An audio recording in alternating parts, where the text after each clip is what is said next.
अस्सलाम वालेकुम। आज जो रेसिपी आपको दे रही हूँ, लॉलीपॉप बना रही हूँ, बिस्किट्स के साथ बनाऊँगी। और इसके इंग्रेडिएंट्स आप नोट कर लें। सबसे पहले इसके अंदर जो जाएगा वो ये मक्खन है, 2 टेबलस्पून मक्खन यूज़ करूँगी। चॉकलेट सॉस है, इसको मैंने बना के रखा है। इसको 1 टेबलस्पून मक्खन के अंदर मैंने चॉकलेट्स डाली थी और जब वो चॉकलेट मेल्ट हो गई थी तो फिर इसके अंदर मैंने क्रीम डालकर इसको एक लिक्विड सा सॉस बना लिया। इसके अलावा इसके अंदर कंडेंस मिल्क जाएगा 3 टेबलस्पून। टी टाइम बिस्किट जाएंगे, जो भी टी टाइम बिस्किट आपको पसंद हो आप वो यूज़ करें। और ये 1 कप केक डालूंगी।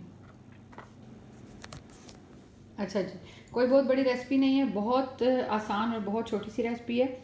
अब ये जो बिस्किट और कप केक हैं इनको क्रश कर लेते हैं, हाथ से कर लें, लेकिन हाथ से कर लें या आप चॉपर में डाल लें। चॉपर में डाल लें तो ज़्यादा बेहतर है।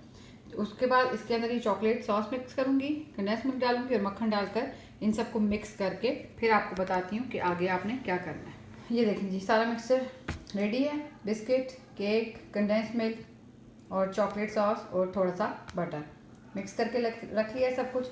अब ये उसी रेसिपी की चॉकलेट सॉस थोड़ी सी मैंने इसमें रखी हुई है लॉलीपॉप को डिप करने के लिए। ये मेरे पास थोड़ी सी पैकिंग है जो बर्तनों में से या किसी भी चीज़ में से निकलती है, तो इसको मैं संभाल के रखती हूँ क्योंकि ये इस रेसिपी में काम आएगी। अच्छा जी, अब हम इसके लॉलीपॉप बनाएंगे और साथ साथ मैं आपको दिखाऊंगी। ये देखें जी ऐसे सारे आप बना लेंगे और इनके अंदर स्टिक लगा देंगे और उसके बाद फिर हम लोग इसको सॉस में डिप करके इसके बीच में लगा देंगे।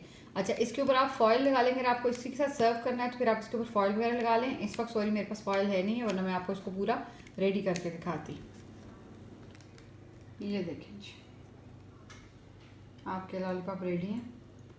अच्छा, आप इनको बना के थोड़ी देर के लिए फ्रीज़र में ज़रूर रखें ताकि इनकी जो ऊपर सॉस है चॉकलेट सॉस वो सेट हो जाए ठीक तरह।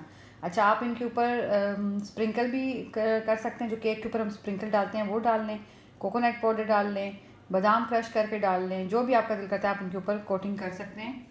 मेरे बच्चे एक्चुअली कुछ भी नहीं खाते इसलिए मैं इनको सिर्फ सिंपल रखती हूँ। उम्मीद करती हूँ रेसिपी पसंद आएगी। पसंद आए तो लाइक करें और सब्सक्राइब करें। बहुत शुक्रिया। अल्लाह हाफिज़।